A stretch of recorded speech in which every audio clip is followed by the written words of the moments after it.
Okay, welcome everybody to episode 3 of my podcast, Leaders in Safety.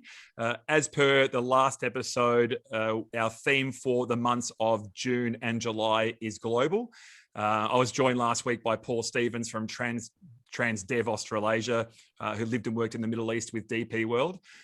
This week, I'm fortunate enough to be joined by Brian Long. Brian is a General Manager of Safety, Health and Wellbeing at Woolworths. And I'd like to say thanks, Brian, for coming on the podcast. My pleasure, Nathan. Looking forward to chatting over the next 30 minutes or so. Oh, that's great. No, and thanks, Brian. I mean, it's funny. I think the first time that we connected ourselves, you just got back from Spain, and the ironic timing was that you joined Woolworths, and I think COVID hit the same week that you joined. How was that experience? Yeah, look, I mean, the last 14 months, to be honest, have been a bit of a blur. It's as you rightly say, we were planning on coming back in April, and then everything kicked off. Borders started to sort of all of a sudden become pretty important, and there was threats of people closing borders. So we literally dropped everything and came back 23rd of March. And then I started with Woolies almost immediately. And, you know, we were in the midst of trying to deal with the pandemic and the impacts on frontline. And, you know, all of a sudden groceries and retail workers became as important almost as first responders and some of the people in the medical profession. So it was a big, steep learning curve for me. And yeah, it's gone by very quickly. It's been very intense, but I've learned a lot along the way as well. I was going to say, just thinking about it, you know, you would have had to have formed relationships with people very quickly, given the situation. Did people sort of accept you with open arms, and it was quite easy to sort of do that, or was it a lot of roadblocks and things like that? Yeah, I sort of realized early on that imposing a view or being excessively command and control or dictatorial wouldn't work, particularly if you consider the stress people were under. So they probably had a good run in terms of, you know, unfortunately bushfires had happened a few months prior. You know, there'd been the White Island volcano in New Zealand. So actually been a number of pretty big crises which had impacted Woolworths already. So I decided pretty early on that probably the best use of my time and just awareness would be just trying to sort of strategically pinpoint a couple of things where I could help them, just based on my own experiences and you know, my ability to sort of deal with cross-functional groups, and maybe having worked at multinationally, just understanding sort of the nuances of bringing different businesses together, all in sort of service of the one goal. So I sort of took that kind of a role as opposed to be the driving force behind actually managing the response and managing the crisis. And look, it probably worked out for the better, I think, for everybody, that was the way we adapted to this situation. No, interesting. You know, the theme is global. You've lived and worked in Spain with AECOM. You've lived and worked in the UK with Leandlease. So you've had quite an international career. What's been the biggest single positive change that you've seen in work health and safety over your journey? Yeah, look, I think there have been many actually, but I guess if I was to pinpoint one in particular, it's probably something that's happened relatively recently, and perhaps even isn't being felt fully yet, but has such huge potential in my view, and that is, it's the notion of what people are in the context of safety. And I would say that for a long period of my career, at least particularly the first 10 years, people were felt or seen as though they were part of the problem and something that needed to be worked upon and, dare I say, fixed. What I think has started to become apparent in the last sort of 7 or 8 years is that those organizations that apply more of a sort of a systems-based approach to this, and I mean system in the context of socio-technical system as opposed to a narrow SMS definition of system, but organizations that apply that sort of holistic thinking to this particular area see people as being integral to success. And that might sound a little bit sort of, you know, semantical with words, etc. But the reality is, if you kind of trust, empower, enable people to do work, and you provide them with safe operating conditions, then I'm convinced you will get better outcomes, as opposed to maybe just believing that people are fundamentally the reason why accidents happen, and therefore they need to be fixed. So I think that's been a big change, and I have seen the results of that positively, in terms of lower impacts and lower injuries. Let's flip it. What's been the most frustrating thing that you? What are you still frustrated about over your journey? Yeah, I mean, again,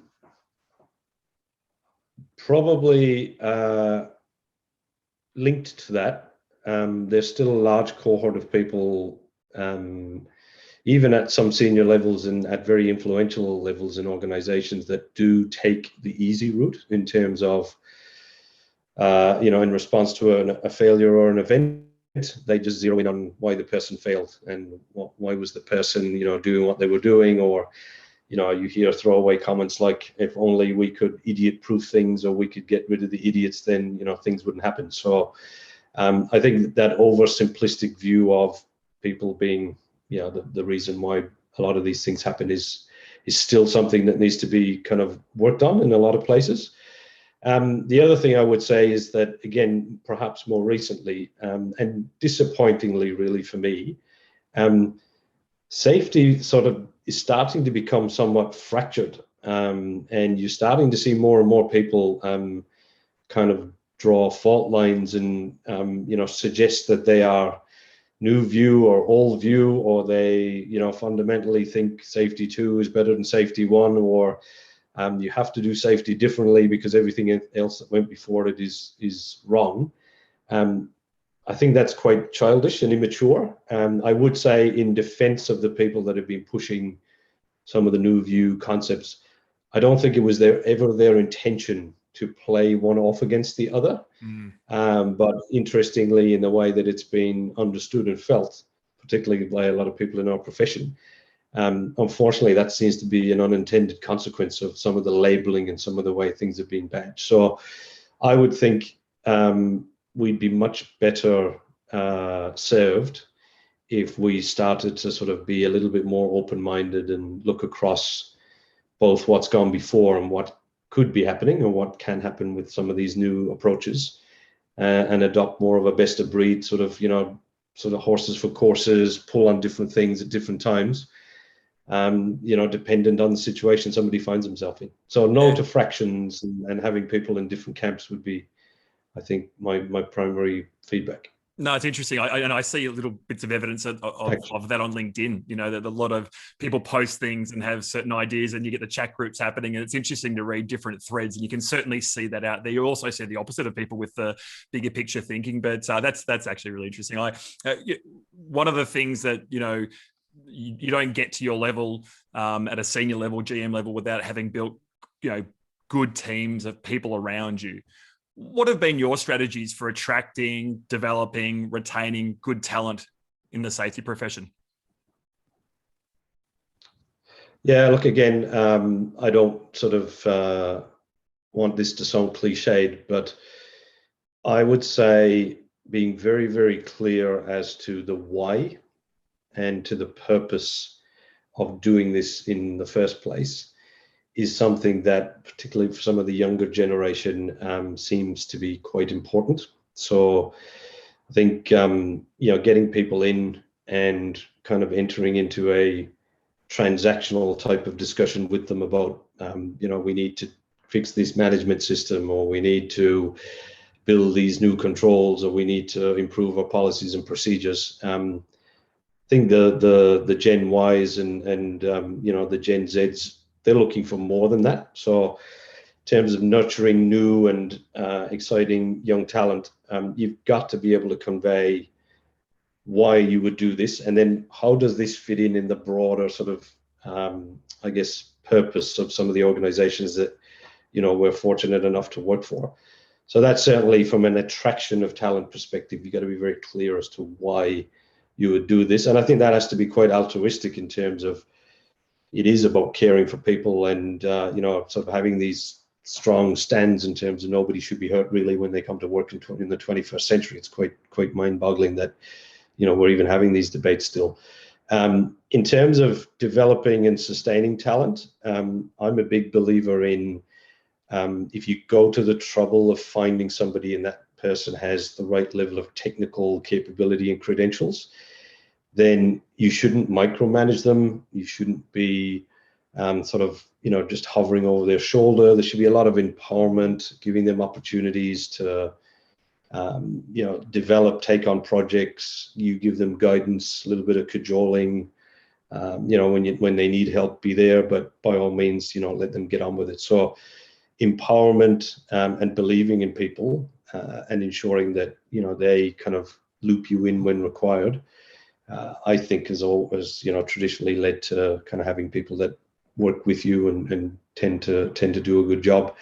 And then sustaining people. I love the idea in big organizations, particularly in multinationals, of kind of ending up with a strong bench of people, and that those people have similar and compatible skills, whereby you can start to sort of, I guess, move people around and have people doing different roles and giving them an experience of maybe more operational frontline roles, and then within a 2 to 3 year period, flipping that and putting them in more to a group position where they might have to do a bit of more program management and a little bit more sort of overseeing and managing a strategy across different business units. So variety and keeping it fresh for people is key. But yeah, I would say under it all, you've got to underpin it with why, and that purpose of we're all in this to make sure people go home safely. One of the things when taking briefs for senior to executive roles, I find that the conversation is a lot about the influencing capability, the ability for the person to work with business unit directors. You know, if a big company's got 4 or 5 divisions, each of those divisions has got a head, then you've got the more corporate services team, and then you've got the whole front line. And, you know, there seems to be less on the technical, more on the influencing people side. Do you spend much time in your role these days more coaching and developing on those softer things versus the technical side, out of interest? Yeah, I would say 90% of my role is on the influencing sort of area, and maybe 10, you know, some days it would increase, but yeah, a very low proportion of what I do is focused on what would probably 10 years ago have been the core skills of even a GM at a you know, within an organization. So yes, that whole influencing piece, and I think it's becoming even more apparent because of the just complexity of doing business today. And there's complexity in a national sense in Australia, and then there's complexity as you start to get into that multinational you know, piece again. And I reflected on this the other day with somebody. We were talking, and I said, you know, when I started my career, and I was very fortunate to sort of land in Leandlease when they were just about to embark on a major transformation around injury-free. I reflect back at that time, and you know, diversity and inclusion wasn't part of a corporate agenda back then, or if it was tiny. Acknowledgement of First Nations and some of those challenges, you know, very sort of low in terms of priorities. And just a myriad of other things that have come up kind of socially that now organizations are having to lean into, means that safety is a part of a raft of things that needs to be focused upon by a board and an executive. And so if you're only going at that particular problem from the perspective of the moral argument, or, you know, sort of the ethical argument, then yes, you'll get some people and bring them on the journey, but it's got to be much more sophisticated than that. And you've got to be able to find why, in terms of, you know, strategic imperative, in terms of linking it back to environment, social governance, why investors might want to look at you as an interesting organization. So the complexity of doing business in 2021 means that the way you influence has to be equally sophisticated and have many levers that you have to pull. And what you do with the front line is very different to what you would do with a board, and vice versa, in terms of, you know, the things you would demand of a board and the things you would demand of the front line. And the last thing I would say is, perhaps 10 years ago, it was all about demanding of the front line, and it was probably less about demanding of the executive and the board. My view now is that in these complex socio-technical systems, if we empower the front line, the demanding piece has to be back up the chain, and you actually have to start looking for the organizations to start to really invest in their core systems and some of the elements that will enable the front line to work safely. So a very, very interesting kind of part of the cycle that we're in at the moment, and it's only growing as the world becomes more complex. No, which I think makes the whole concept of a career at the senior levels even more exciting in terms of what it's going to throw at you and demand of you. One thing which really fascinated me about your career is you've got AECOM, Leandlease, they're at the massive infrastructure companies, and then here you are at the other side of the spectrum, that Woolworths, still complex but a consumer retail business.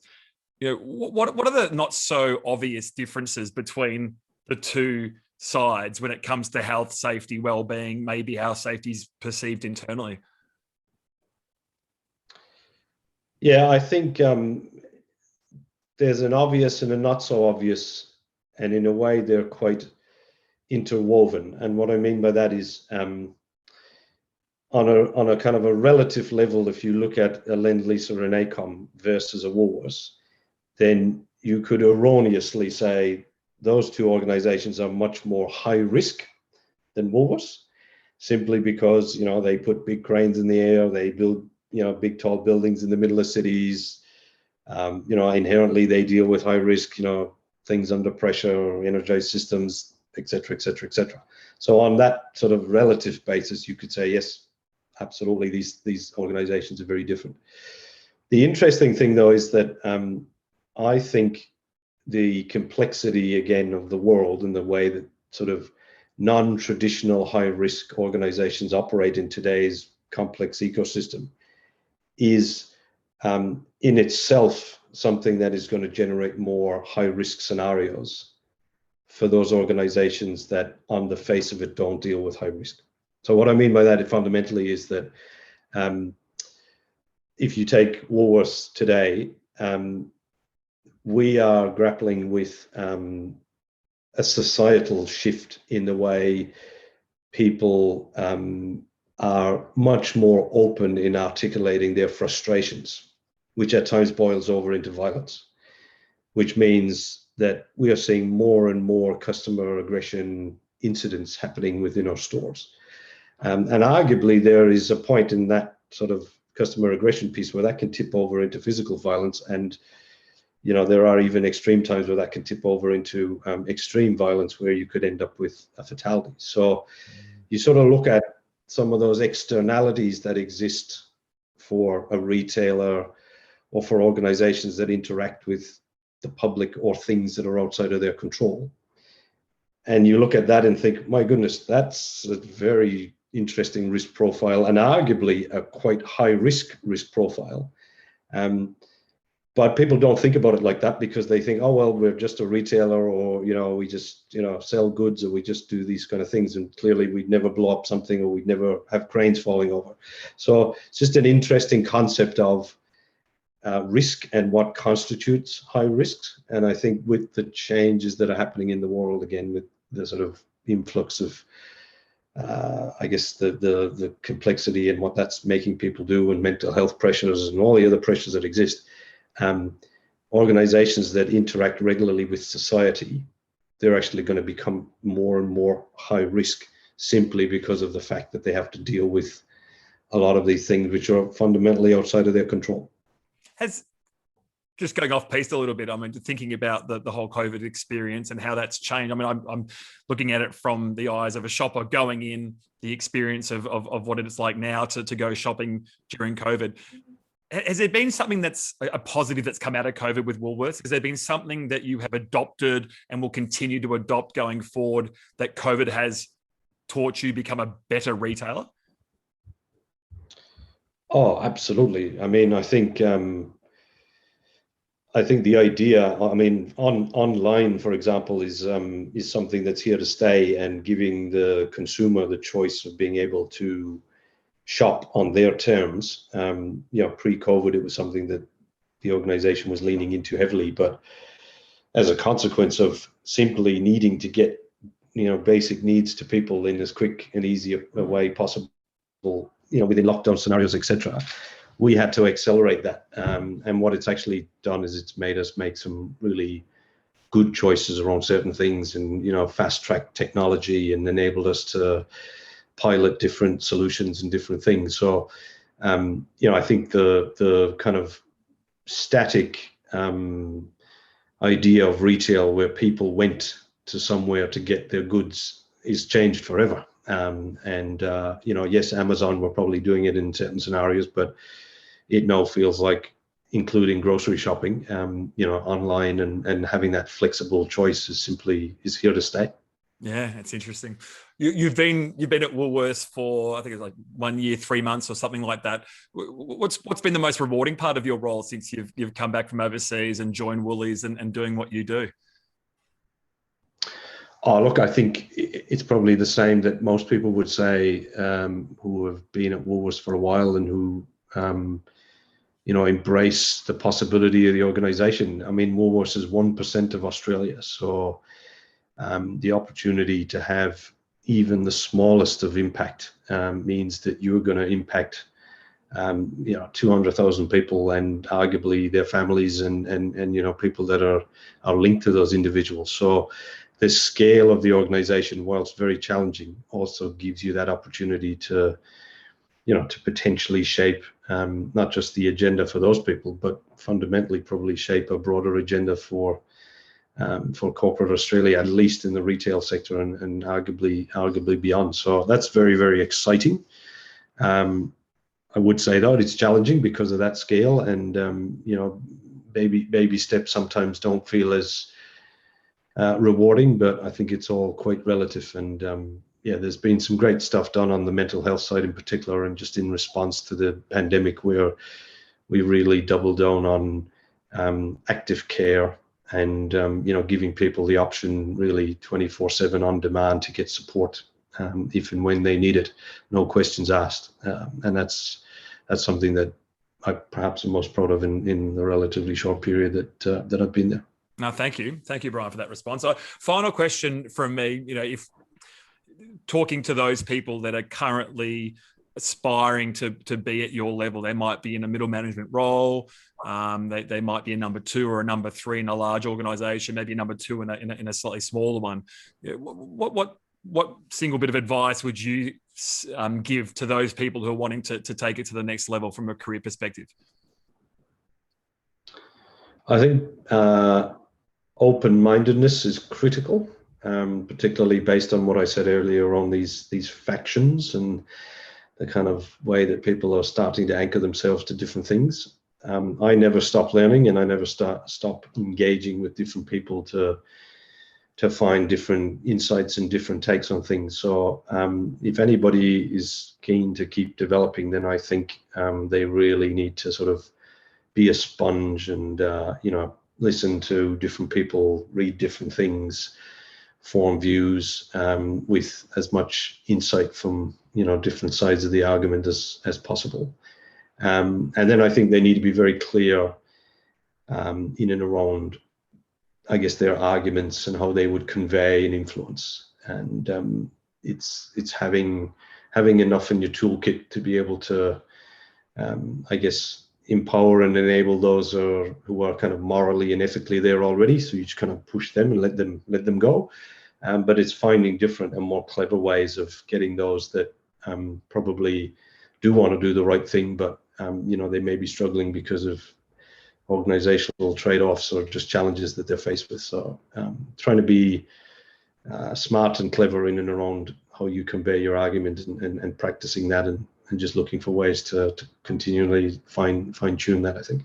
No, good. No, look, that's good advice, Brian. And I really want to thank you. I've just really enjoyed this conversation. It's I also want to thank yourself and your broader team around Australia and New Zealand for what you've done to help all us customers. I mean, I know I've seen that those tough times that I think some of the frontline staff go through, having shopped there, and people going through tough times sometimes do the wrong thing. And those people are very resilient, smiling, always welcoming, and making the place safe. So as a customer, thank you. Or your team should be really proud of what they've done over the last sort of 12 to 18 months. And thank you for your advice for those listening in. I think there's some really interesting bits that people can take away from. So thank you, Brian. I really appreciate you being a guest with my podcast, and look forward to staying in touch.